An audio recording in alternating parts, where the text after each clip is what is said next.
Hello नमस्कार दोस्तों, मैं हूं किशन लाल और आप देख रहे हैं RJ Kishan education YouTube channel. जल्दी से सभी विद्यार्थी लाइव आ जाएगा। आज का सेशन बड़ा इंपॉर्टेंट होने वाला है। जैसा कि आप सबको मालूम है, हम संडे को एक स्पेशल मॉडल पेपर करवाते हैं जिसमें पूरे 50 क्वेश्चन आपको करवाते हैं। इस पेपर में आज मैं आपको 50 में से 35 प्लस का टारगेट देता हूँ। यदि इस पेपर में आपके 35 प्लस होते तो आपकी तैयारी बेस्ट है। तो बहुत ही शानदार मैंने लेवल का पेपर बनाया है। यदि आपका 1 नवंबर को आगामी आर्मी का पेपर है तो इस सेशन को पूरा देखेगा और अंत में आपको कमेंट करके बताना आपके कितने क्वेश्चन राइट होते हैं। इस पेपर में आपको 35 प्लस का टारगेट है सभी विद्यार्थियों को। तो इस टारगेट को मद्देनजर रखते हुए क्लास पूरी देखिएगा और जल्दी से सभी विद्यार्थी क्लास को लाइक और शेयर कर दीजिएगा। और जो विद्यार्थी पहली बार से चैनल पे नया है वो सब्सक्राइब कर लो और बेल आइकन को भी ऑन कर लो, ताकि जब भी हम लाइव क्लास ले तो आपके पास नोटिफिकेशन आ जाए। क्योंकि हम रेगुलर 8 बजे आपकी क्लास प्रोवाइड करते हैं, तो रेगुलर मॉक टेस्ट दीजिए और उन सुपर सीरीज का भी फायदा उठाइए। चलिए दोस्तों, सेशन की तरफ बढ़ते हैं। इससे पहले सभी विद्यार्थियों को जय हिंद, राम राम, जय श्री कृष्णा, राधे राधे, जय मां शारदे। चलिए फर्स्ट क्वेश्चन आपकी स्क्रीन के सामने लेते हैं। फर्स्ट क्वेश्चन जैसा कि अपनी स्क्रीन के सामने, ये एकदम हम बात करें न्यू पैटर्न के अनुसार मेरे स्वयं के द्वारा पेपर तैयार किया गया है। बड़ा ही शानदार पेपर आपको लगेगा, पूरा देखोगे तो आपको पता भी चल जाएगा। शानदार जो एग्जाम के पैटर्न के अनुसार आगामी पेपर है उसके अनुसार ये तैयार किया गया। क्वेश्चन है, अर्थशास्त्र के लेखक किस के समकालीन थे। पहले बात तो क्वेश्चन ऐसे बनता है, यहाँ से मैं काफी सारे डिस्कस भी करूंगा प्रत्येक ऑप्शन का। अर्थशास्त्र के लेखक है कौन, ये पता होना चाहिए पहली बात तो अर्थशास्त्र के लेखक की बात करें तो कौटिल्य या कह दो चाणक्य या कह दो विष्णुगुप्त, एक ही बात है कौटिल्य। अर्थशास्त्र के लेखक कौन है वो आपको पहले पता होना चाहिए। काफी बार एग्जाम में क्वेश्चन डायरेक्ट आ जाता है अर्थशास्त्र के लेखक कौन है, तो आप करोगे कौटिल्य, विष्णुगुप्त या कहे चाणक्य, एक ही नाम है, सब ध्यान रखना। अब बात कर लेते हैं, आपको पता होगा कौटिल्य थे वो महामंत्री थे, किसके थे आपको पता होगा, चंद्रगुप्त मौर्य के। तो किसके समकालीन थे, चंद्रगुप्त मौर्य के समकालीन थे। अब एक क्वेश्चन यहाँ से बड़ा इंपॉर्टेंट बनता है, भारत में आने वाला प्रथम विदेशी यात्री कौन था। तो आप सबको पता होगा चंद्रगुप्त मौर्य के काल में जब भारत आया था, कौन आया था आपको पता होगा, मेगस्थनीज। ये भी इंपॉर्टेंट क्वेश्चन है, बड़ा इंपॉर्टेंट है, काफी बार एग्जाम में आ चुका है, तो आप नोट कर लीजिएगा। मेगस्थनीज था वो भारत में आने वाला प्रथम, हम बात करें विदेशी यात्री था जो चंद्रगुप्त मौर्य के काल में भारत आया था। ऐसे आ सकता है मेगस्थनीज भारत कब आया था। अब बात कर लेते हैं, यहाँ से एक क्वेश्चन इंपॉर्टेंट ऐसे बनता है, हम बात करें भारत का नेपोलियन किसे कहा जाता है, तो समुद्रगुप्त को आपको पता है भारत का नेपोलियन कहा जाता है, ये भी इंपॉर्टेंट क्वेश्चन है। और बात करें मेगस्थनीज की पुस्तक आपको पता होना चाहिए कौन सी है, इंडिका नामक पुस्तक मेगस्थनीज ने जो भारत के लिए लिखी थी, ये भी आपको पता होना चाहिए। चलिए दोस्तों, अगला क्वेश्चन नंबर 2 आपकी स्क्रीन के सामने, बड़ा इंपॉर्टेंट है, वर्तमान में आने योग्य क्वेश्चन है आपका। पुलित्जर पुरस्कार किस क्षेत्र में दिया जाता है, तो आप सबको पता होगा पुलित्जर पुरस्कार की बात करें तो हाल ही में जो दिए गए हैं वो भी आपको आज कमेंट करके बताना। हाल ही में जो पुलित्जर पुरस्कार पाने वाले कौन कौन भारतीय है वो भी आप कमेंट करके जरूर बताइएगा। आपको पता होगा ये दिया जाता है पत्रकारिता के क्षेत्र में। जो ऑप्शन नंबर ए बता रहे बिल्कुल का उत्तर सही है। पुलित्जर पुरस्कार होता है वो आपको पता होना चाहिए पत्रकारिता के क्षेत्र में दिया जाता है। ये क्वेश्चन आप आगामी एग्जाम में आने की बहुत ही ज्यादा संभावना है। अब बात कर लेते हैं, आपको पता होगा सिनेमा जगत में हम बात करें ऑस्कर पुरस्कार, काफी बार आर्मी एग्जाम में आ चुका है। ऑस्कर पुरस्कार किस क्षेत्र में दिया जाता है, तो आप करोगे सिनेमा जगत में। और बात करें ज्ञानपीठ पुरस्कार होता है वो आपको पता होगा साहित्य के क्षेत्र में दिया जाता है। ज्ञानपीठ पुरस्कार की बात करें तो वो दिया जाता है साहित्य के क्षेत्र में, आपको पता होना चाहिए। और बात करें तो खेल से संबंधित जो पुरस्कार है, द्रोणाचार्य पुरस्कार हो गया, राजीव गांधी खेल रत्न हो गया। जो राजीव गांधी खेल रत्न की बात करें तो वो भारत का सर्वोच्च खेल पुरस्कार है। और बात करें भारत का सर्वोच्च सिविलियन पुरस्कार यानी नागरिक पुरस्कार की बात करें वो भारत रत्न है। और सर्वोच्च हम बात करें वीरता पुरस्कार वो है परमवीर चक्र। ये जो भी इंपॉर्टेंट क्वेश्चन आप नोट कर लीजिएगा। चलिए दोस्तों आगे बढ़े, अगला क्वेश्चन नंबर बात करूं, 3 आपके स्क्रीन के सामने देखा है, बड़ा ही आसान क्वेश्चन है। नासा में भारत का प्रतिनिधित्व करने वाली प्रथम महिला अंतरिक्ष यात्री कौन थी, जल्दी से जवाब देने की कोशिश करिएगा। तो आप सबको पता होगा नासा में भारत का प्रतिनिधित्व करने वाली प्रथम महिला अंतरिक्ष यात्री की बात करें तो वो थी कल्पना चावला। आप सबको पता होगा भारत की प्रथम अंतरिक्ष यात्री कौन थी, कल्पना चावला थी। अब यहाँ से और भी काफी सारे क्वेश्चन बनते हैं, जैसे आपको आ जाए शिल्पा शेट्टी का संबंध किससे है, तो आपको पता होगा शिल्पा शेट्टी का संबंध एक अभिनेत्री है। शिल्पा शेट्टी क्या एक अभिनेत्री है। अब बात कर लेते हैं सुचेता कृपलानी, वो क्या है, जल्दी से बताने की कोशिश करिएगा। तो सुचेता कृपलानी की बात करें तो प्रथम महिला मुख्यमंत्री है। प्रथम महिला मुख्यमंत्री की बात करें तो वो कौन है, सुचेता कृपलानी है। अब बात कर लेते हैं एनी बेसेंट कौन है, आपको पता होगा कांग्रेस की पहली महिला अध्यक्ष बनने वाली कौन थी, एनी बेसेंट थी, वो भी आपको पता होना चाहिए। अब बात कर लेते हैं कांग्रेस की स्थापना 1885 में हुई थी, यह भी आपको पता होना चाहिए। एओ ह्यूम आपको पता होगा और संस्थापक एओ ह्यूम थे। और इसका प्रथम अध्यक्ष की बात करें तो WVC बनर्जी थे, वो भी इंपॉर्टेंट क्वेश्चन बनता है। चलिए दोस्तों, अगला क्वेश्चन नंबर 4 आपकी स्क्रीन के सामने दे रखा है। बड़ा ही आसान क्वेश्चन है। आईसीसी का मुख्यालय कहाँ है? आईसीसी आपको पता है क्रिकेट से संबंधित है, उसका मुख्यालय कहाँ है? जल्दी से बताने की कोशिश करेगा, देखते कौन कौन विद्यार्थी इसका सही जवाब दे पाते। तो आईसीसी का मुख्यालय आप सबको पता होगा दुबई में। आईसीसी के मुख्यालय की बात करें तो आपको पता होगा दुबई में। अब काफ़ी सारे विद्यार्थियों को पता है क्रिकेट का जन्मदाता देश की बात करें तो इंग्लैंड है, इसलिए वो लंदन कर देते हैं, जो कि आपका गलत हो जाता है, क्योंकि आपको पता है इंग्लैंड की राजधानी क्या है? लंदन है। ठीक है, तो इसलिए आप ध्यान रखिएगा, लंदन नहीं करना है आपको। कहीं क्रिकेट का जन्मदाता देश कौन सा है तो आप करोगे इंग्लैंड। ठीक है, ये ध्यान रखिएगा। और बात कर लेते हैं यूएनओ का मुख्यालय। आपको पता होगा यूएनओ संयुक्त राष्ट्र संघ है, उसके मुख्यालय की बात करें यूएनओ लिखना है। ठीक है, यूएनओ के मुख्यालय की बात करें तो आपको पता होगा न्यूयॉर्क है। यूएनओ का मुख्यालय न्यूयॉर्क है। और WHO आपको पता है जो विश्व स्वास्थ्य संगठन है, उसका मुख्यालय की बात करें तो वो है जेनेवा में। चलिए दोस्तों आगे बढ़े। अगला क्वेश्चन नंबर बात करें 5 आपकी स्क्रीन के सामने दे रखा क्या है? स्वराज्य मेरा जन्मसिद्ध अधिकार है, इसे मैं लेकर रहूंगा। ये नारा किसने दिया था? बड़ा इंपॉर्टेंट क्वेश्चन है, काफी बार एग्जाम में आ चुका है। तो इस नारे की बात करूं तो आप सबको पता होगा बाल गंगाधर तिलक ने दिया था। जो ऑप्शन नंबर बी बता रहे बिल्कुल उनका उत्तर सही है। होम रूल लीग की स्थापना आपको पता होगा किसने की थी? जल्दी से बताइएगा, होम रूल लीग की स्थापना किसने की थी? ये आज आपको लंबा कमेंट करके बताना है इसकी स्थापना किन किन ने मिलकर की थी। बड़ा इंपॉर्टेंट क्वेश्चन आ भी चुका है, आपको बता भी चुका हूँ। अब बात कर लेते हैं सुभाष चंद्र बोस का प्रमुख नारे आपको याद रखने चाहिए, काफी बार एग्जाम में आ जाता है। एक तो सुभाष चंद्र बोस के नारे की बात करूं तो तुम मुझे खून दो मैं तुम्हें आज़ादी दूंगा, यह सुभाष चंद्र जी बोस का नारा है। और आपको पता होगा नेताजी के नाम से सुभाष चंद्र बोस को जाना जाता है। और दिल्ली चलो का नारा भी सुभाष चंद्र जी बोस ने दिया था। ठीक है, अब बात कर लेते हैं महात्मा गांधी के नारे की बात करूं तो करो या मरो का नारा किसने दिया था? महात्मा गांधी ने दिया था। और ये क्वेश्चन बड़ा इंपॉर्टेंट बनता है। दयानंद सरस्वती, स्वामी दयानंद सरस्वती है, उसने कौन सा नारा दिया था? वेदों की ओर लौटो का नारा काफी बार एग्जाम में आ चुका है, तो इंपॉर्टेंट है, नोट कर लीजिएगा। चलिए दोस्तों अगला क्वेश्चन नंबर 6 आपकी स्क्रीन के सामने क्या दे रखा है? सार्क की स्थापना कब हुई थी? तो सार्क की स्थापना जल्दी से बताने की कोशिश करिएगा। सार्क एक देशों का क्या है? संगठन है। इसमें मेंबर अब वर्तमान में बात करें तो 8 मेंबर है। कितने देश सदस्य है इस सार्क में? तो आपको याद रखना 8 मेंबर है। आगामी जो भी परिवर्तन होता है तो आप उससे अपडेट रहिएगा। अब बात कर लेते हैं, यहाँ से और भी क्वेश्चन बनता है। पहले बात कर लेते हैं इसकी स्थापना कब हुई थी। ऑप्शन नंबर जो ये बोल रहे 1985, उसका बिल्कुल सही है। अब बात कर लेते हैं स्थापना, आपको पता है ये ढाका बांग्लादेश में हुई थी। स्थापना हुई कहाँ थी? ढाका बांग्लादेश में हुई थी, आपको पता होना चाहिए। बांग्लादेश की राजधानी ढाका है और बांग्लादेश की हम बात करूँ जो मुद्रा वो टक्का है। अब बात कर लेते हैं इसका वर्तमान में मुख्यालय कहाँ है? सार्क का मुख्यालय काफी बार एग्जाम में आ जाता है। अब काफी सारे विद्यार्थी इसमें कंफ्यूज रह जाते हैं, तो आपको ध्यान रखना है सार्क का मुख्यालय की बात करें तो आपको क्या करना है? काठमांडू करना है। क्या करना है? काठमांडू। काठमांडू आपको पता होगा नेपाल की राजधानी क्या है? काठमांडू है। नेपाल की राजधानी की बात करूं तो क्या है? काठमांडू है। और आपको पता होगा सर्वोच्च चोटी बात करें कहाँ है? आपको पता होगा माउंट एवरेस्ट है, वो भी आपको पता है नेपाल में। नेपाल में उसे सागरमाथा कहा जाता है। अब बात कर लेते हैं 1885 में, अभी बता रहा था, भारतीय राष्ट्रीय कांग्रेस की स्थापना AOUM द्वारा की गई थी। आपको पता होगा प्रथम अध्यक्ष की बात करें WBC बनर्जी रहे थे। अब बात कर लेते हैं आपकी 1935 में किसकी स्थापना हुई थी? RBI की। नोट कर लीजिएगा, इंपॉर्टेंट क्वेश्चन है, मैंने काफी बार बता दिया। RBI का मुख्यालय या कहे RBI की स्थापना। RBI की स्थापना हम बात करूं तो 1 अप्रैल 1935 में कोलकाता में हुई थी। कहाँ हुई थी? उस वक्त हम बात करें RBI का मुख्यालय कोलकाता था, लेकिन वर्तमान में RBI का मुख्यालय मैंने काफी बार बता दिया मुंबई में है। ठीक है, चलिए दोस्तों अगला क्वेश्चन नंबर बात करूं 7 आपकी स्क्रीन के सामने, बड़ा इंपॉर्टेंट क्वेश्चन है। बांग्लादेश का राष्ट्रगान किसने लिखा था? तो पहले बात तो कर लेते हैं बांग्लादेश स्वतंत्र कब हुआ था, तो वो क्वेश्चन भी आपको मैंने काफी बार बता दिया। बांग्लादेश 1971 में स्वतंत्र हुआ था, ये आपको पता होना चाहिए पहली बात। अब बात कर लेते हैं बांग्लादेश की राजधानी, अभी बता रहा था ढाका है और उसकी बात करें मुद्रा टक्का है। अब बात कर लेते हैं बांग्लादेश के वर्तमान में, आपको पता होगा प्रधानमंत्री की बात करें शेख हसीना, ये तो आपको पता ही होगा। यहाँ लिखा है बांग्लादेश का जो राष्ट्रगान है वो किसने लिखा है? तो आप सबको पता होगा भारत और बांग्लादेश दोनों का जो राष्ट्रगान है वो रविंद्रनाथ टैगोर के द्वारा लिखा गया। ये इंपॉर्टेंट क्वेश्चन बनता है, किन दो देशों का राष्ट्रगान रविंद्रनाथ टैगोर द्वारा लिखा गया? तो भारत का और बांग्लादेश दोनों का राष्ट्रगान रविंद्रनाथ टैगोर द्वारा लिखा गया, आपको पता होगा।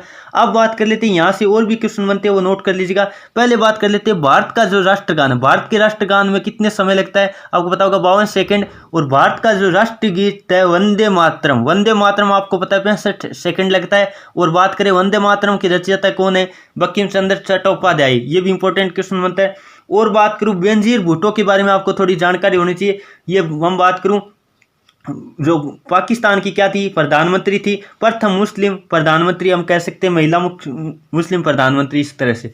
चलिए दोस्तों आगे बढ़े। बहुत ही आसान आपको दिखाई दे रहा होगा, सब क्वेश्चन के बारे में ऑप्शन कर रहा हूँ। यदि आपको क्लास अच्छी लगी है तो दिल से लाइक करते रहेगा, हमें प्यार और सपोर्ट ऐसे ही देते रहेगा आरजे किशन एजुकेशन टीम को।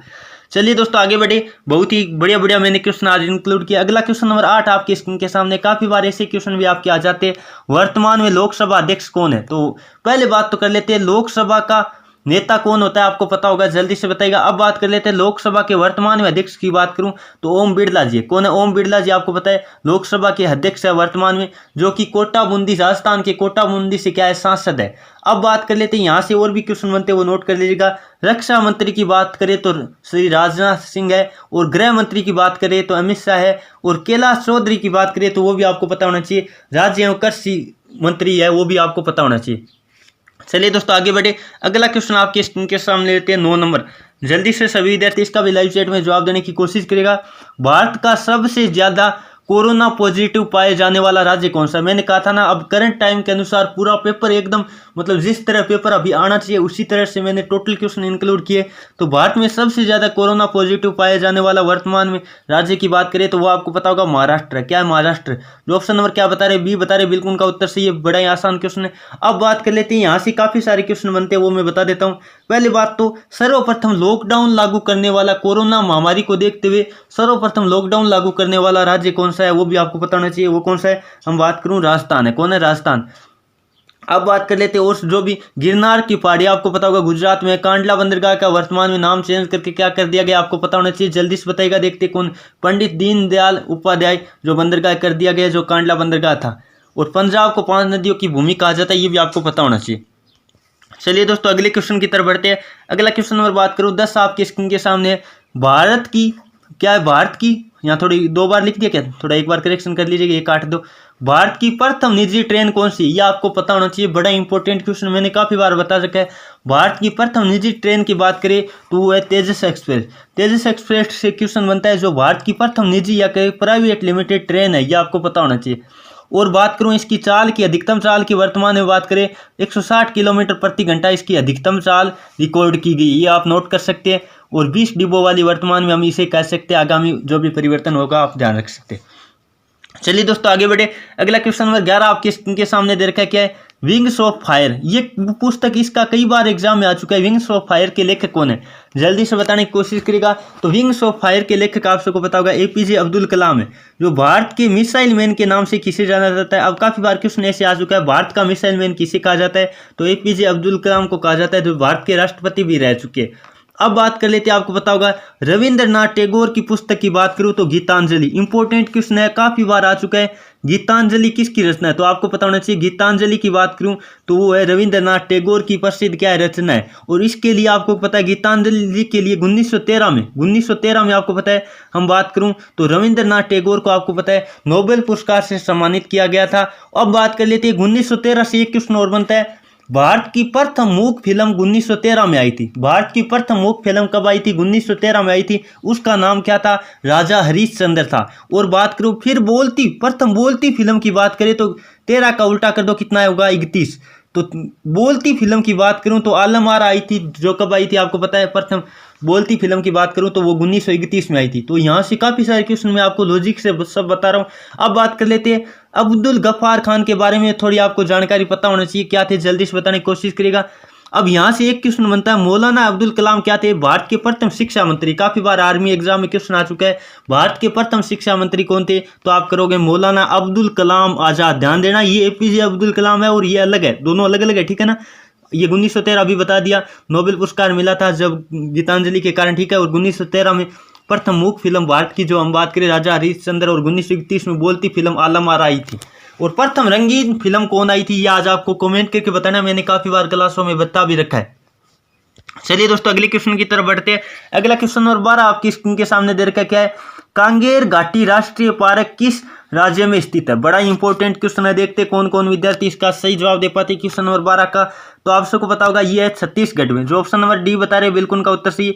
अब बात कर लेते हैं यहाँ से क्वेश्चन जो भी बनते हैं राष्ट्रीय पार्क से संबंधित या उद्यान से संबंधित। तो आपको पहले बात तो एक बात कर लेता हूँ, गुजरात में कौन सा है, गिर नेशनल पार्क कहाँ है, गुजरात में। और गिरनार की पहाड़ियाँ भी आपको पता है गुजरात में, और कांडला बंदरगाह भी गुजरात में, आपको पता होना चाहिए। अब बात कर लेते हैं, आगे बात करूँ असम में, क्या आपको पता होगा काजीरंगा राष्ट्रीय उद्यान है, वो क्या है, काजीरंगा राष्ट्रीय उद्यान की बात करिए तो वो है असम में। और काजीरंगा किसके लिए प्रसिद्ध है, काफी बार एग्जाम में क्वेश्चन आ चुका है, तो आपको पता होना चाहिए एक सींग वाले गेंडे के लिए प्रसिद्ध है।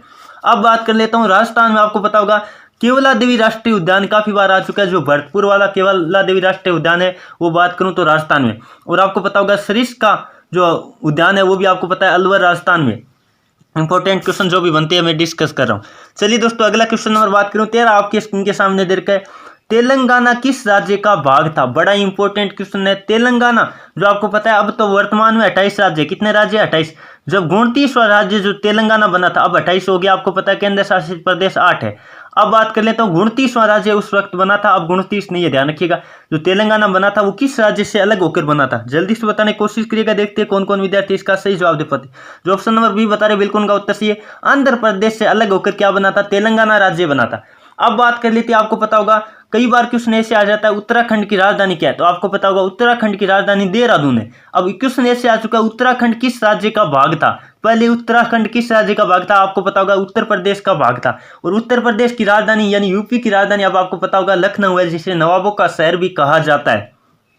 चलिए दोस्तों आगे बढ़े, अगला क्वेश्चन और बात करूं 14 आपकी स्क्रीन के सामने दे रखा है, क्या है, भारत के मसालों का बगीचा कहा जाता है। भारत के मसालों का बगीचा किसे कहा जाता है, तो सर्वाधिक मसाले की बात करें केरल में होते हैं, इसीलिए भारत के मसालों का बगीचा किसे कहा जाता है, केरल को कहा जाता है। अब बात कर लेते हैं भारत का उद्यान, भारत का उद्यान किसे कहा जाता है, आपको पता होना चाहिए। भारत का बगीचा कह दो या भारत का उद्यान, इंपॉर्टेंट क्वेश्चन बनता है, काफी बार एग्जाम में आ चुका है। भारत का उद्यान नोट कर लीजिएगा, ये यहां से जो भी कंफ्यूज आपकी सब दूर कर देता हूं। पहले बात तो कर लेते हैं मसालों का उद्यान या कहे मसालों का बगीचा, तब आपको करना है केरल। और भारत का उद्यान कह दे या भारत का बगीचा कह दे तब आपको करना है बेंगलुरु।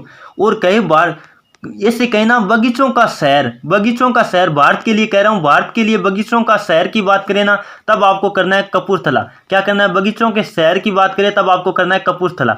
अब बात कर लेते हैं और भी क्वेश्चन बनते हैं, आपको पता है जयपुर को क्या कहा जाता है, गुलाबी नगरी कहा जाता है। जयपुर आपको पता है राजस्थान की राजधानी है, तो इसे कहा जाता है गुलाबी नगरी यानी पिंक सिटी किसे कहा जाता है, जयपुर को कहा जाता है। काफी बार एग्जाम में आ चुका है गुलाबी नगरी किसे कहा जाता है। चलिए दोस्तों आगे बढ़े, बहुत ही आसान जो क्वेश्चन आपको दिखाई दे रहे हैं, काफी बार एग्जाम में ये सारे आ चुके हैं। चलिए दोस्तों अगला क्वेश्चन नंबर बात करूं 15 आपकी स्क्रीन के सामने, बड़ा इंपॉर्टेंट क्वेश्चन है। भारत के, क्योंकि आपको पता है जो स्थल सेना या जल सेना या हम बात करें वायुसेना अध्यक्ष से संबंधित जो भी क्वेश्चन बनते हैं तो वो आपके यहाँ क्लियर हो जाएंगे। भारत के प्रथम सीडीएस कौन बने, तो भारत के प्रथम सीडीएस की बात करूं तो आपको पता होगा विपिन रावत, जनरल विपिन रावत बने थे। आपको पता होना चाहिए जो प्रथम है, आपको पता है सीडीएस पद अभी लागू किया गया, इसका फुल फॉर्म भी आपको पता होना चाहिए, चीफ डिफेंस स्टाफ, यानी तीनों सेनाओं के लिए ये स्पेशल हम कह सकते हैं। अब बात कर लेते हैं यहाँ से सारे क्वेश्चन जो वर्तमान में आने लायक है, यहाँ से इस क्वेश्चन से आपके एक क्वेश्चन कोई भी एआरओ या बीआरएफ से हो जरूर मिलेगा आगामी एग्जाम में। आपको पता होगा राकेश भदौरिया की बात करूं तो हम बात करें वर्तमान में वायुसेना अध्यक्ष कौन है, राकेश भदौरिया है। और बात करूं नौसेना अध्यक्ष कौन है, करमबीर सिंह है। और बात करूं वर्तमान में थल सेना अध्यक्ष मनोज मुकुंद नरवणे। तो ये सारे क्वेश्चन जो बनाए हैं एग्जाम में आने के बहुत ही ज्यादा इंपॉर्टेंट है, इसलिए मैंने ऑप्शन भी सारे इस तरह इंक्लूड किए।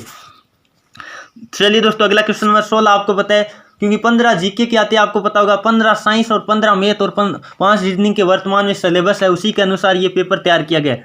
क्वेश्चन क्या आपका, कोविड-19 बीमारी का संबंध किससे। पहले बात तो कर लेते कोविड-19 जो बात करें वो बीमारी अभी पूरे विश्व में क्या सब जगह फैल रखी है, आपको पता होगा। तो इसका पहले बात तो इसका संबंध कोरोना वायरस से, ऑप्शन नंबर जो बी बोल रहे बिल्कुल उनका उत्तर सही है। हंता वायरस भी हाल ही में चर्चा में, आपको पता होगा। अब बात कर लेते हैं मादा एनोफिलीज मच्छर के काटने से क्या होता है, आपको पता होगा मलेरिया होता है। और घरेलू मक्खी से क्या होता है, हैजा फैलता है। अब बात कर लेते हैं कोरोना वायरस से जो भी इंपॉर्टेंट फैक्ट बनते हैं वो मैं बता देता हूँ। अब कोरोना वायरस का कोविड-19 नाम क्यों रखा गया, पहले बात तो ये मैं बता देता हूँ, आपके मतलब दिमाग बढ़ाने के लिए बड़ी जानकारी होगी आपकी बात। इसका मतलब हम बात करें कोविड-19 नाम क्यों, WHO ने इसका नाम कोविड-19 क्यों रखा, इसके मैं बता देता हूँ। WHO का मुख्यालय पहले बात आपको पता होना चाहिए जेनेवा में है। और इसको कोरोना महामारी कब घोषित किया था, यह आपको कमेंट करके बताना कितनी डेट को किया था। चलिए दोस्तों अगले क्वेश्चन की तरफ बढ़ते हैं। अगला क्वेश्चन नंबर 17 आपकी स्क्रीन के सामने, शून्य की खोज किसने की थी? मैंने काफ़ी बार बता चुका हूँ, वैसे आपको पता है मैं मैथमेटिक्स पढ़ाता हूँ तो वहाँ भी बता चुका हूँ कि शून्य की खोज जो भारतीय गणितज्ञ थे कौन थे? आर्यभट्ट ने की थी। आप सबको पता होगा भारतीय गणितज्ञ आर्यभट्ट के नाम पर ही आपको पता है भारत का प्रथम उपग्रह का नाम भी क्या है आपको पता होना चाहिए, प्रथम उपग्रह। प्रथम उपग्रह आपके एग्जाम में काफी बार आ जाता है, भारत का प्रथम उपग्रह कौन है? तो आप करोगे आर्यभट्ट। और बात करें भारत का प्रथम संचार उपग्रह की बात करें तब आपको क्या करना है? जल्दी से बताएगा, एप्पल करना है। भारत का प्रथम संचार उपग्रह की बात करें तो वो करना है एप्पल। और आपको बताओगे पाइथागोरस ने त्रिक नियम दिया था, त्रिभुजों से संबंधित है। और भी यहाँ जो भी क्वेश्चन बनते हैं आप नोट कर लो। चलिए दोस्तों, अगला क्वेश्चन नंबर 18 आपकी स्क्रीन के सामने क्या दे रखा है? बाइल का श्रावण कहाँ से होता है? ये क्वेश्चन काफी बार एग्जाम में आ चुका है। बाइल का श्रावण आपको पता होगा यकृत से होता है। जो ऑप्शन नंबर बी बता रही बिल्कुल उनका उत्तर सही, काफी बार एग्जाम में आ जाता है और आपको पता होगा। अब बात कर लेते हैं पीयूष ग्रंथि को। आपको पता होगा जो मास्टर ग्रंथि किसे कहा जाता है? पीयूष ग्रंथि को कहा जाता है। और मानव शरीर की सबसे बड़ी ग्रंथि आपको पता होगा यकृत है।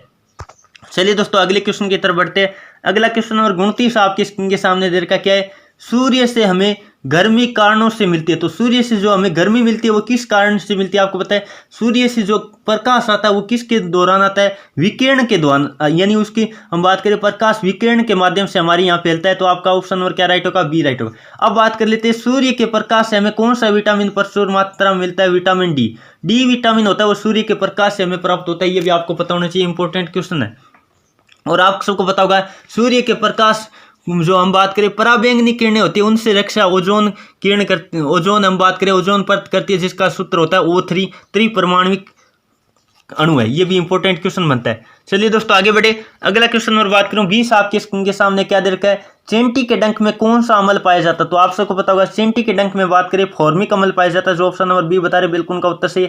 अब बात कर लेते हैं संतरे होते हैं जैसे कई खट्टे फलों में आपको पता है सिट्रिक अम्ल पाया जाता है। और भी जो भी क्वेश्चन बनते हैं आप इंपॉर्टेंट नोट कर लो।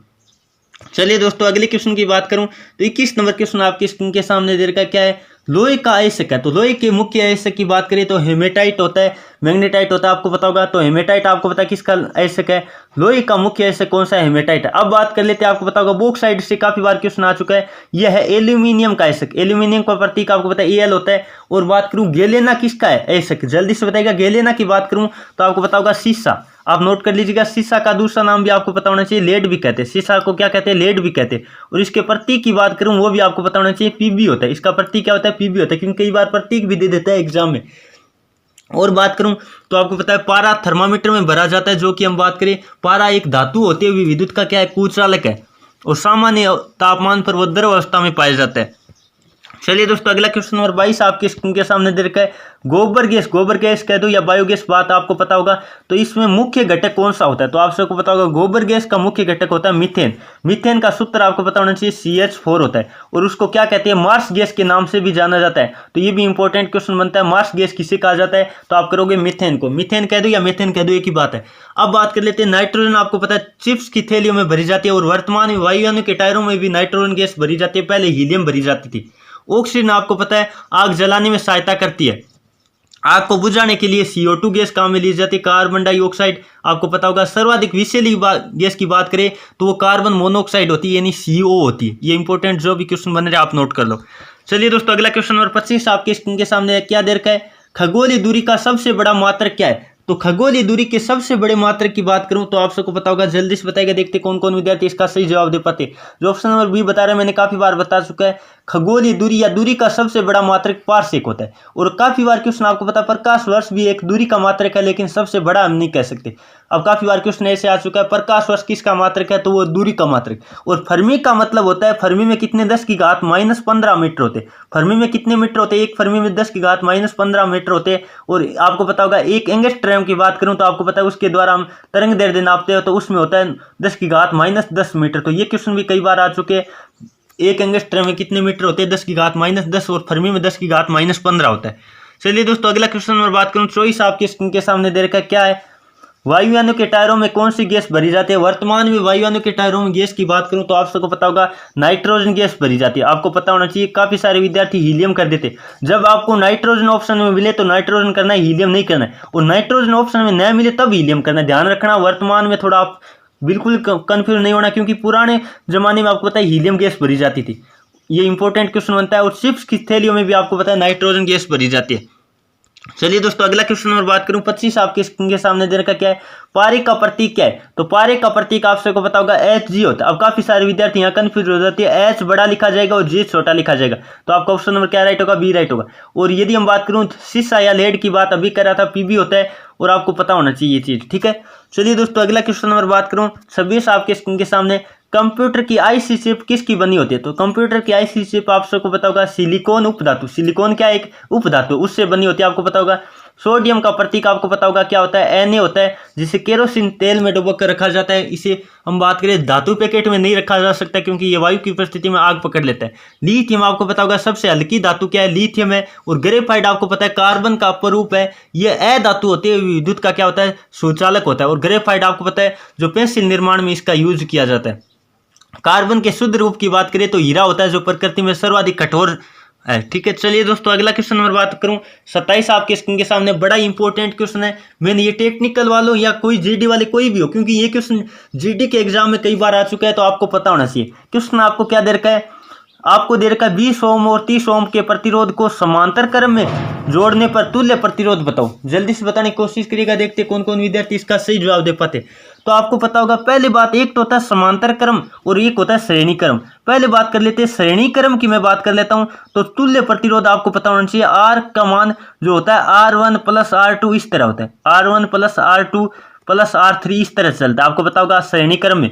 और यदि समांतर क्रम या बात करें पार्श्व क्रम, एक ही बात है, समांतर क्रम कह दो या पार्श्व क्रम कह दो, उसमें बात करूं तुल्य प्रतिरोध तो 1/R टोटल की बात कर रहा हूं, तो क्या होगा 1/R1 प्लस 1/R2 इस तरह होता है, आपको पता होगा आगे चलता रहता है। तो आपको यहाँ बात की है समांतर की, इसका मतलब आपको क्या करना पड़ेगा, समांतर की बात की है, समांतर कह दो या पार्श्व कह दो। तो आपको पता है आर टोटल आर कितना होगा, तो आपका आर होगा R1 1/R1 प्लस R2, यही तो करेंगे R1 प्लस 1/R2। तो आप जल्दी से मान लिख दीजिएगा 1/R, यानी R टोटल की बात कर रहा हूँ, यहाँ R का मतलब ये है, ठीक है।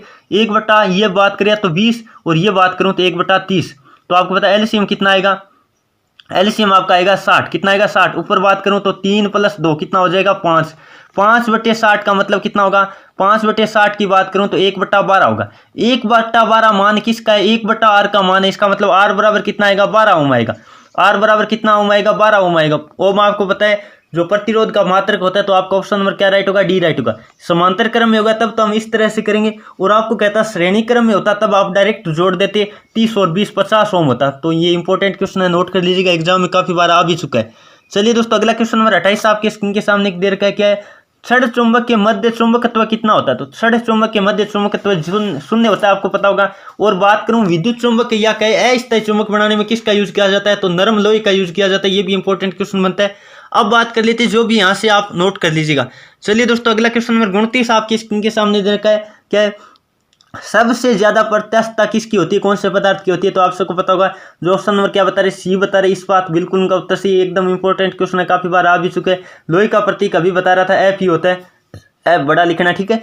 चलिए दोस्तों अगले क्वेश्चन की तरफ बढ़ते हैं। अगला क्वेश्चन नंबर बात करूं 30 आपके स्क्रीन के सामने, बड़ा इंपॉर्टेंट क्वेश्चन है, बथुआ क्या है, बड़ा इंपॉर्टेंट क्वेश्चन है, देखते कौन कौन विद्यार्थी इसका सही जवाब दे पाते हैं। तो बथुआ आप सबको पता होगा एक पौधा होता है, आपको पता है। बथुआ हम बात करें जो रबी की फसल होती है, आपको पता होगा जो गेहूं होती है या चावल, गेहूं में कह सकते हैं, ज्यादातर गेहूं या जौ में या बात करें चने में उगता है, आपको पता है। ये क्या है, हम बात करूं जो पौधा होता है, आपको पता है खरपतवार होता है, एक तरह का क्या होता है, खरपतवार पौधा होता है, आपको पता है। जो बथुआ हम राजस्थान में या हम बात करें पंजाब हरियाणा या काफी सारे आपको पता भी है, बथुआ जानते भी होंगे आप। तो ये क्वेश्चन बड़ा इंपॉर्टेंट है, बथुआ क्या है, काफी बार एग्जाम में इस तरह का क्वेश्चन आ जाता है शब्दावली से संबंधित, तो आप इंपॉर्टेंट क्वेश्चन नोट कर लीजिएगा। चलिए दोस्तों अगले क्वेश्चन की तरफ बढ़ते, क्वेश्चन नंबर 31। अब आपका मैथमेटिक्स का पार्ट शुरू हो गया, जल्दी से सभी विद्यार्थी इसका भी लाइव चैट में जवाब देने की कोशिश करिएगा। ऐसी कौन सी संख्या है, क्या देर का, ऐसी कौन सी संख्या जो न तो भाज्य है और ना ही अभाज्य है। तो आप सबको पता होगा ऐसी संख्या आपको बतानी जो न तो भाज्य है और ना ही अभाज्य है। तो आपको ये क्वेश्चन आपके नागौर भर्ती में आया हुआ है, तो आपको पता होगा ऑप्शन नंबर सी राइट होगा। एक ऐसी संख्या है जो न तो भाज्य और न अभाज्य, आपको पता होना चाहिए। अब बात कर लेते हैं प्रथम अभाज्य संख्या, काफी बार क्वेश्चन आ चुका है, प्रथम अभाज्य संख्या बताओ, नोट कर लीजिएगा। प्रथम अभाज्य संख्या की बात करें तो आपको करना है कितना, 2। प्रथम अभाज्य संख्या की बात करें तो आपको करना है 2। और प्रथम भाज्य संख्या की बात करें प्रथम भाज्य संख्या की बात करें तब आपको करना कितना करना है, जल्दी से नोट कर लीजिएगा, 4 होता है। प्रथम भाज्य संख्या कौन होती है, 4 होती है। और काफी बार क्वेश्चन ऐसे भी आ चुका है, प्रथम 5 अभाज्य संख्याओं का औसत बताओ, तो वो क्वेश्चन भी आ चुका है, आप नोट कर लीजिएगा। चलिए दोस्तों आगे बढ़े। भाज्य संख्या का और अभाज्य संख्या का मतलब ये आता है, भाज्य संख्या वो होती है जिसमें एक एवं स्वयं के अलावा किसी अन्य संख्या का भाग जाने वाली भाज्य होती है और भाग नहीं जाने वाली अभाज्य होती है। चलिए दोस्तों अगला क्वेश्चन नंबर बात करूं, 32 आपके स्क्रीन के सामने, जो कि लघुगणक के रूप को आपको लिखना है। आपको क्या दे रखा है, कर्णी घातांक रूप होता है, उसको आपको लघुगणक रूप में लिखना है। आपको क्या दे रखा है, 2 की घात 3। मैंने आपको बता रखा है, यदि थोड़ा बहुत ध्यान में, तो 2 की घात 3 बराबर 8 होता है। आपको मैंने एक दिन बताया था, यदि a की घात, जैसे मान लो b बराबर क्या हो, x हो, a की घात b बराबर x हो, इसको मतलब हम लघुगणक के रूप में लिखते हैं, तो इस तरह लिखते हैं। आपको मैंने बताया था लोग में आधार कहाँ लगता है, लोग की या नीचे लगता है, आधार आपको पता है ए था, और जो बराबर वाला होता है वो यहाँ लिखा जाता है, और बराबर क्या लिखा जाएगा, जो घात होती है वो बराबर में ऐसे लिखते हैं। तो बिल्कुल इसी यही नियम इसमें लगाना है, या आप नोट कर लीजिएगा, या हम बात करें स्क्रीनशॉट ले लीजिएगा ताकि आपके ध्यान में रहे। यानी हम बात करें 2 की घात 3 बराबर 8 है, इसका मतलब लोग लगाओ पहले, तो क्या लगाएंगे लोग, और आधार क्या होगा, जो यहाँ आधार क्या है 2, तो आधार 2 लगा दो। फिर बात करें बराबर वाली संख्या, यहाँ लोग में लिख देते 8, और बराबर लिखेंगे जो घात कितनी है 3 है, तो लोग। इस तरह आपका इसका जवाब होगा। ऑप्शन नंबर देख लीजिएगा कौन सा है, देखते कौन कौन विद्यार्थी इसका सही जवाब दे पाते हैं। तो ऑप्शन नंबर आपका ए राइट होगा ना, बिल्कुल। आपको बताए 2 की घात कितनी करे कि 8 आ जाए, 3 करने पे आता है, बिल्कुल इसका ये लघुगणक के रूप होगा। ये क्वेश्चन काफी बार एग्जाम में आ चुका है। ये डायरेक्ट क्वेश्चन कई बार ऐसे भी आ जाता है, आपको इस तरह हल करना देता है, कहता है लोग 2 8 बराबर क्या होगा। अब आपको इस तरह क्वेश्चन दे देता है, तो इसका लोग का पढ़ने का तरीका ये होता है कि ये आधार है, 2 की घात कितनी करे कि 8 आए, तो 2 की घात कितनी करने पे 8 आता है, आपको पता है 3 करने पे, इसका मतलब इसका जवाब कितना होगा, 3 होगा। जैसे एक उदाहरण मैं वो ले लेता हूँ आपके लिए, जैसे मैंने लिख दिया लोग 5, आधार लिखा 5 और लिख दिया 625, तो आपको पता है इसका जवाब क्या होगा, आपको पता है, यानी ये आधार 5 है, इसका मतलब 5 की घात कितनी करे कि 625 आ जाए, तो आपको पता है 5 को 4 बार गुणा करने पे आता है, इसका मतलब इसका जवाब कितना होगा, 4 होगा। तो इस तरह आप लोग को हल कर पाओगे, यदि थोड़ा सा कर्णी घातांक जिसको आता है, लोग को भी आसानी से कर लोगे।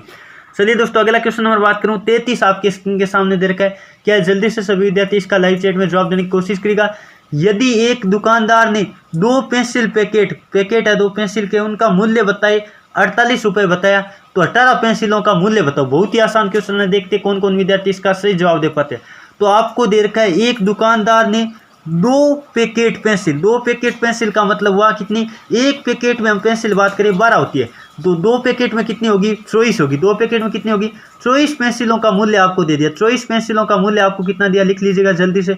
24 पेंसिलों का मूल्य आपको दे दिया 48 रुपये। इसका मतलब एक पेंसिल का कितना आएगा, एक पेंसिल का बात करें तो 48/24, 48/24 का मतलब कितना आएगा, 2 आएगा। एक पेंसिल का मूल्य आ गया 2 रुपये, एक पेंसिल का 2 रुपये है, इसका मतलब आपको कितना निकालना है, 18 पेंसिलों का निकालना है। इसका मतलब 18 गुणा कितने करेंगे, 18 गुणा आपको 2 करना पड़ेगा। 18 गुणा 2 कर दो, 18 दूने कितने हो गए 36, तो आपका जवाब कितना आएगा, 36 रुपये आएगा। आप आराम से इस क्वेश्चन को हल कर पाओगे, यदि थोड़ा सा आपकी समझ में आ गया तो आप आराम से इस क्वेश्चन को हल कर पाओगे। अब बात कर लेते हैं आपका ऑप्शन नंबर कौन सा राइट होगा। जो ऑप्शन नंबर बी बता रहे बिल्कुल उनका उत्तर सही है। यहाँ जो भी क्वेश्चन बनते हैं इस तरह का क्वेश्चन काफी बार आ जाता है, एक पैकेट का मूल्य इतना है, तो आपको कहता है 18 पैकेट कहे या पेंसिल कहे, तो आपको ये नॉर्मल आना चाहिए। आपको यहाँ 18 पैकेट की बात नहीं की, यहाँ पेंसिल की बात की है, 18 क्या पेंसिल की बात की, आप नोट कर लीजिएगा। आपका 24 पेंसिल का मूल्य कितना है, 48 रुपये है, तो पहले एक का निकालेंगे कितना आएगा, 2 आएगा।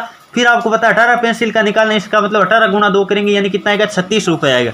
चलिए दोस्तों क्वेश्चन नंबर बात करूं, 34 आपके स्क्रीन के सामने बड़ा ही शानदार क्वेश्चन है, देखते कौन कौन विद्यार्थी इसका सही जवाब दे पाते हैं। आपको दे रखा है रूट के अंदर -2। आपको मैंने एक बात कई बार बता चुकी है, संख्या पत्ती मैंने टॉपिक करवा रखा बोर्ड पे, वहां मैंने बताया था आपको पता है रूट के अंदर माइनस की संख्या होती ही नहीं है। आपको पता है रूट के अंदर माइनस का मतलब क्या हुआ, ए स्क्वायर का मान क्या है, -9 है। ए स्क्वायर का मान किसी भी संख्या का वर्ग ऋणात्मक हो ही नहीं सकता, किसी भी संख्या का वर्ग क्या नहीं हो सकता, माइनस में हो ही नहीं सकता। इसका मतलब वो संख्या क्या कहलाती है, काल्पनिक कहलाती है। आप हमेशा ध्यान रखना, वर्गमूल के अंदर कभी भी माइनस की संख्या नहीं आएगी, आपको पता है प्लस की आती है, क्योंकि किसी भी संख्या का वर्ग आपको पता है क्या नहीं हो सकता, ऋणात्मक नहीं हो सकता, इसलिए काल्पनिक संख्या। नोट कर लीजिएगा काल्पनिक संख्या।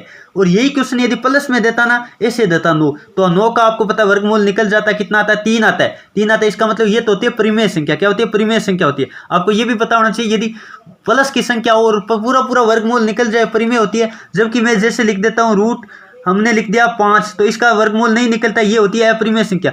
जिनका पूरा पूरा वर्गमूल नहीं निकलेगा वो तो होगी अपरिमेय। और माइनस की संख्या आ जाए तब तो आपको देखना ही नहीं है, बिल्कुल आपको क्या करना पड़ेगा, आपको करना पड़ेगा काल्पनिक संख्या। और रूट निकल रहा हो इसका मतलब परिमेय, और नहीं निकल रहा हो इसका मतलब अपरिमेय। ये आप नोट कर लीजिएगा, इस तरह का क्वेश्चन काफी बार आ जाता है तो आप आराम से कर पाओगे। जैसे मैं एक क्वेश्चन बताता हूं आपको, -2 कितना, 2 1 मिनट कितना होगा, 4 होगा, प्लस का 4 होगा। भले ही 2 कर दो कितना आएगा, आपको पता है प्लस का ही आएगा। इसीलिए मैं बता रहा था किसी भी संख्या का वर्ग क्या नहीं हो सकता, ऋणात्मक नहीं हो सकता। ये आप अभी सीख पाए। चलिए दोस्तों अगले क्वेश्चन की तरफ बढ़ते हैं। अगला क्वेश्चन नंबर 35 आपके स्क्रीन के सामने दे रखा है। बड़ा ही आसान क्वेश्चन है, जल्दी से सभी विद्यार्थी इसका भी लाइव चैट में जवाब देने की कोशिश करेगा। यदि राम अपनी यात्रा आधे समय 4 किलोमीटर प्रति घंटे की चाल से तथा अगले आधे समय 6 किलोमीटर प्रति घंटे की चाल से चलता है तो राम की एवरेज चाल बताओ। आप हमेशा ध्यान रखना जब समय समान हो, नोट कर लीजिएगा, 2 चीज मैंने बता रखी है एवरेज चाल में, समय समान हो, समय क्या हो, समान हो, तो आप नोट कर लीजिएगा औसत चाल क्या होती है, समय समान होने पे औसत चाल होती है x + y/2। ये नोट कर लीजिएगा x + y/2। और दूरी समान होने पे ये भी नोट कर लीजिएगा, आपको पता होना चाहिए दूरी समान हो, जब दूरी समान हो तो औसत चाल क्या होती है, आपको पता होगा, मैंने बता रखा है काफी बार, 2xy/x + y। ये 2 सूत्र होते हैं एवरेज चाल में, आपको पता होना चाहिए। जब दूरी समान हो तब तो ये लगाना है, और समय समान हो तब ये लगाना है। तो आपको दिखाई दे रहा है यहाँ समय समान है या दूरी समान है, तो आपको दिखाई दे रहा है यहाँ कह रखा है आधे समय, इसका मतलब अगले आधे समय और पहले आधे समय, इसका मतलब समय समान है। और दूरी समान कब होती है, जैसे कहते हैं राम स्कूल गया, स्कूल से वापस आया, इस तरह का क्वेश्चन होता है, या खेत गया, खेत से वापस आया, तो आपको पता है जितनी दूरी जाते वक्त होगा उतनी दूरी वापस आते वक्त होगा। तो इस तरह से आपको ध्यान रखना है, यहाँ क्या समय समान है, यहाँ समय समान है, इसका मतलब समय समान वाला सूत्र लगेगा x + y/2, ये वाला लगेगा। इसका मतलब आप कर दो जल्दी से, 4 + 6/2, 4 + 6/2 आपका कितना आएगा, 10/2। 10/2 का मतलब कितना आएगा, 5 किलोमीटर प्रति घंटा। जो ऑप्शन नंबर ए बता रहे बिल्कुल उनका उत्तर सही है। तो आराम से आप इस क्वेश्चन को हल कर पाओगे। यदि आपका क्या होता, जैसे कहता है राम घर से खेत गया 4 किलोमीटर प्रति घंटा और वापस आया 6 किलोमीटर प्रति घंटा, उस वक्त ये सूत्र लगता है आपका जो क्या दूरी समान वाला 2xy/x + y। उसमें भी आप उत्तर निकाल के देख सकते हो, ये क्वेश्चन भी आ चुका है। तो आपको पहले बात ध्यान रखना है, समय समान दे रखा है, ये दूरी समान होता तब ये लगता। आपको पता है ये क्वेश्चन आ भी चुका है, दूरी समान देकर मैंने थोड़ा सा आपको घुमाया है। तो आपके क्वेश्चन एग्जाम में घूमे तो आपको घूम नहीं जाना है, आपको लॉजिक से हल करना है, ये ध्यान रखना हमेशा। मैं कहता हूं आप एग्जामिनर आपको घुमाने की कोशिश करेगा, लेकिन आपको बिल्कुल भी कंफ्यूज नहीं होना है। चलिए दोस्तों आगे बढ़े। अगला क्वेश्चन नंबर बात करूं, 36 आपकी स्क्रीन के सामने दे रखा है। जल्दी से सभी विद्यार्थी इसका भी लाइव चैट में जवाब देने की कोशिश करेगा। यदि एक वृत्त की त्रिज्या 20% बढ़ा दी जाए तो क्षेत्रफल कितना बढ़ जाएगा। आपको हमेशा ध्यान रखना है, परिधि की बात करें ना, परिधि होती है 2πr। यहाँ क्षेत्रफल की बात कर रहा है, लेकिन मैं बता रहा हूँ सूत्र, परिधि होता है 2π और क्षेत्रफल होता है ये वृत्त का, आपको पता होना चाहिए πr² होता है। क्षेत्रफल का सूत्र क्या होता है, πr²। आप हमेशा ध्यान रखना, परिधि तो त्रिज्या जितनी बढ़ाता है उतनी बढ़ता है, जबकि क्षेत्रफल r² में बढ़ेगा, r² में बढ़ेगा। इसका मतलब पहले हमने मान लिया कितना था 100, कितना बढ़ा 120 बढ़ा, यानी 120/100 कितनी बार लिखना पड़ेगा, 2 बार, क्योंकि आपको पता है त्रिज्या का r का स्क्वायर, इसका मतलब 2 बार लिखना पड़ेगा 120/100, कितनी बार, 2 बार। अब जो कट रहा है वो काट दीजिएगा जल्दी से, तो आपको पता है कितना आया, 12 का वर्ग कितना होता है, 144 होता है। तो आपका कितना बढ़ेगा, आपको पता है 44% बढ़ गया, पहले 100 था, अब कितना बढ़ गया, 44% आपका बढ़ जाएगा, यानी क्षेत्रफल आपका 44% बढ़ेगा। यदि यहाँ कहता है त्रिज्या बताओ, तो त्रिज्या आपकी जितना जो त्रिज्या हम बात करें, त्रिज्या आपको देखकर, यदि यहाँ परिधि कहता ना, सॉरी परिधि की बात कर रहा हूँ, ठीक है, परिधि कहता ना, तो परिधि जितनी त्रिज्या बढ़ती है उतनी बढ़ती है, वो ध्यान रखना। चलिए दोस्तों आगे बढ़े। अगला क्वेश्चन नंबर बात करूं, 37 आपके स्क्रीन के सामने। जल्दी से सभी विद्यार्थी इसका भी लाइव चैट में जवाब देने की कोशिश करेगा।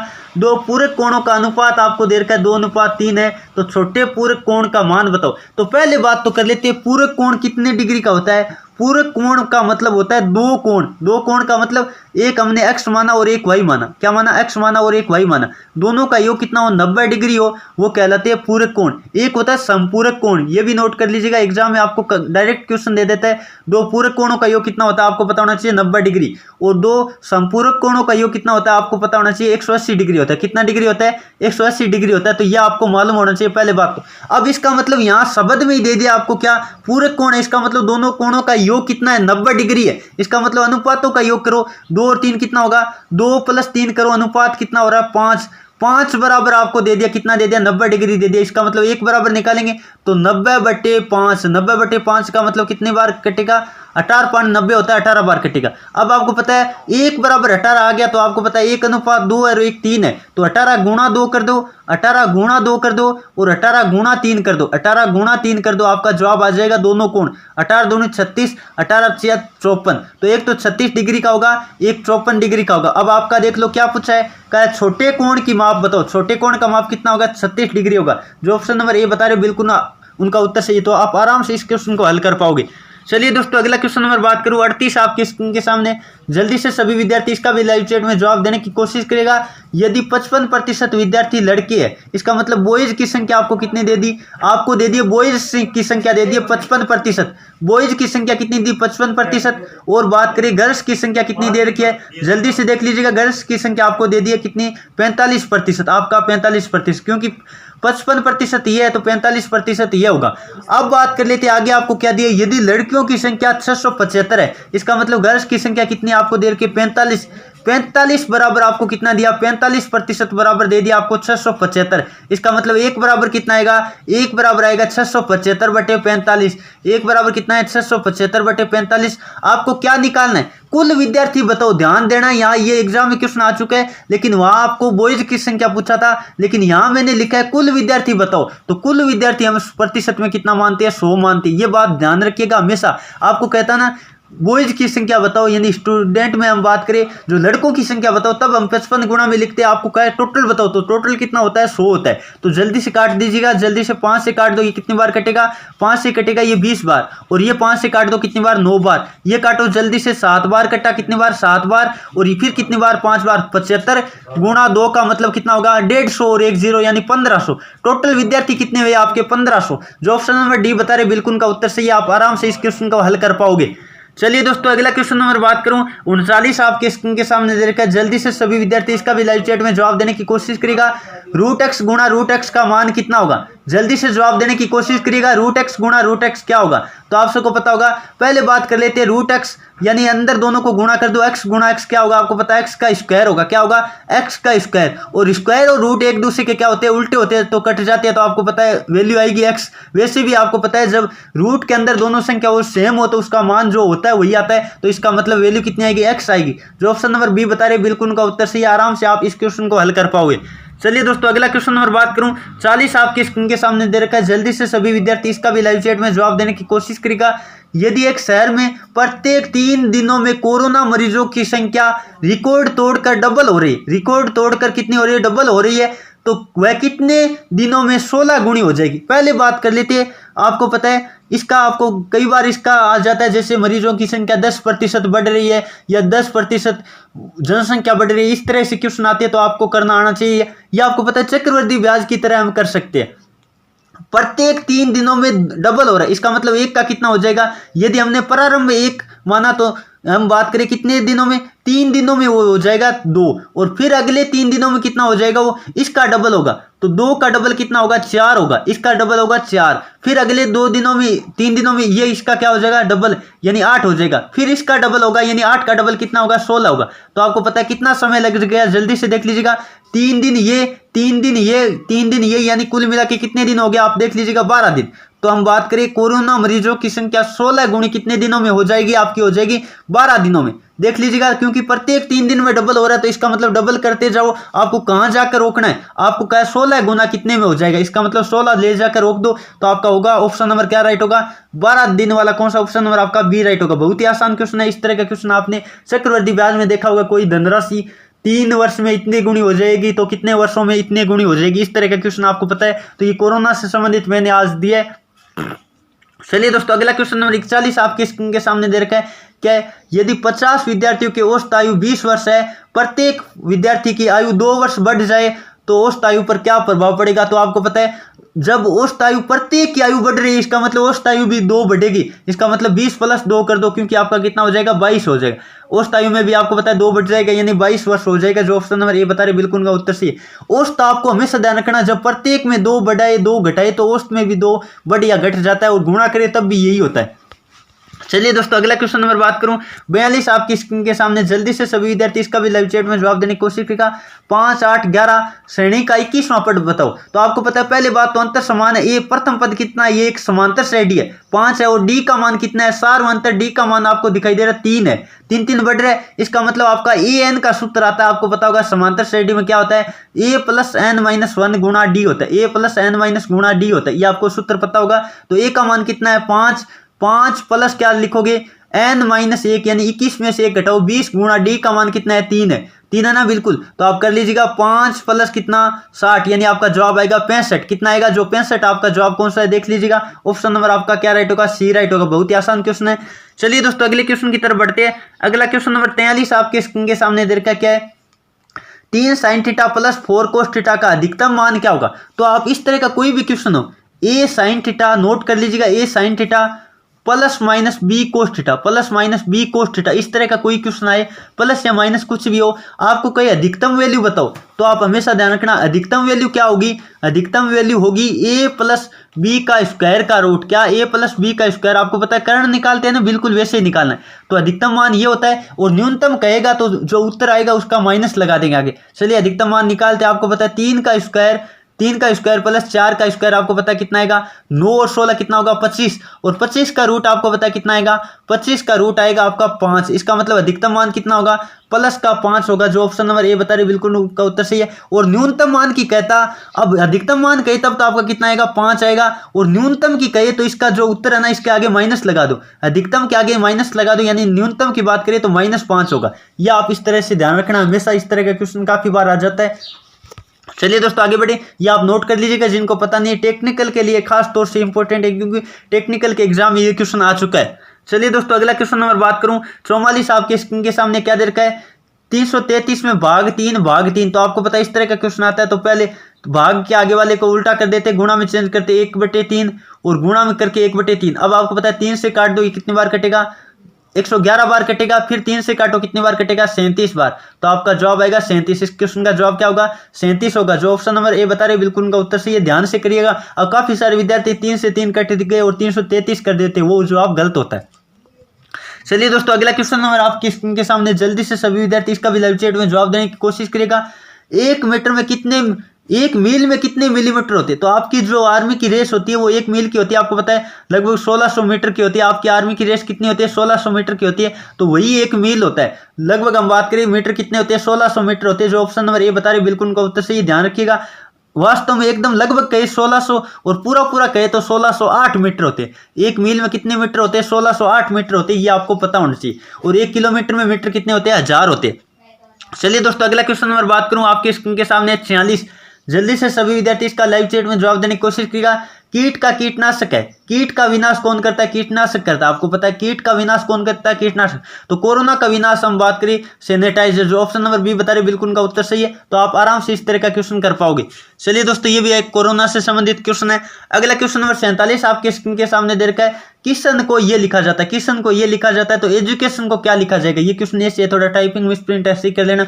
तो किशन को आपको पता है क्या किया है, KISHAN को क्या किया आपको पता है, SIK।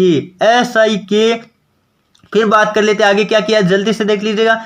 NAH, इसका मतलब क्या किया, देखो इस तरह तिरछा किया और इसको तिरछा, और ये सेम रखा। इसका मतलब इस तरह आपको क्रॉस बनाना है, बिल्कुल क्रॉस बनाना है, तो आप आराम से कर लोगे। इसका भी क्रॉस बनाओ और ये करो, यानी आपको इस तरह से क्रॉस बनाना है। तो आप आराम से इस क्वेश्चन का क्रॉस बना के देखो अगले वाले का। चलिए मैं करके बताता हूँ। आपको दे रखा है एजुकेशन, EDUCATION, थोड़ा नाम बड़ा जरूर है लेकिन आप कर लोगे आराम से। इसका क्रॉस बनाओ ऐसे ऐसे, ठीक है, और इसका क्रॉस बनाओ ऐसे, और इसका भी क्रॉस बनाओ ऐसे। बिल्कुल आप आराम से इस क्वेश्चन का हल कर पाओगे आराम से। चलिए देख लीजिएगा, यहाँ क्या आएगा यू आएगा, यहाँ क्या आएगा यू ही आएगा ना, बिल्कुल यू। फिर बात करें डी का डी रहेगा और ई आ जाएगा। फिर बात करें यहाँ आएगा टी और AC। फिर बात कर लेते हैं NOI, बिल्कुल। तो आप इस तरह से क्रॉस करके इस तरह का क्वेश्चन कई बार आ जाता है, तो आप आराम से कर लोगे।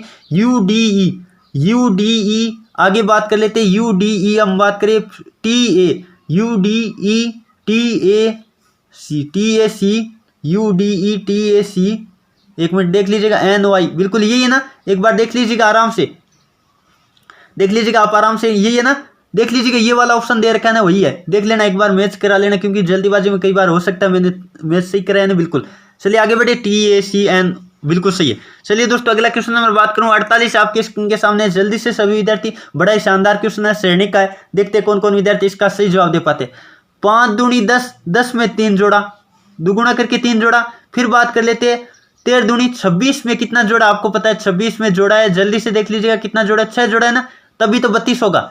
ये देखो 13 हो रहा है, ये कितना हो रहा है 32 हो रहा है। आगे बात कर लेते हैं 32 दुगुना कर रहा था ना, तो 32 दूनी 64, और 64 में कितना जोड़ा है, जल्दी से देख लीजिएगा, देखते हैं कौन कौन विद्यार्थी इसका सही जवाब दे पाते हैं। 64 में आगे कितना जोड़ा है, देख लीजिएगा 9, 9 जोड़ने पे कितना होता है 73 होता है। अब बात कर लेते हैं 73 को कितने गुणा करो, दुगुना करो, 73 का दुगुना कितना होगा आपको पता है 6 और कितना 14, 146, और कितना जोड़ना पड़ेगा, देखो 3 का पहाड़ा जोड़ है, 3 दूनी 6, 3 3 9, और 4 3 कितना होगा 12 जोड़ना पड़ेगा, 12 जोड़ दो जल्दी से 8, और फिर कितना 5 और 158 आएगा। आपका जवाब कौन सा आएगा 158, जो ऑप्शन नंबर सी बता रहे हैं ना, बिल्कुल उनका उत्तर से एक बार करेक्शन कर लेना, कोई भी मिस्टेक लगे तो थोड़ी सी आराम से दिखाई दे रही है। ये क्वेश्चन तो बिल्कुल ही आसान है।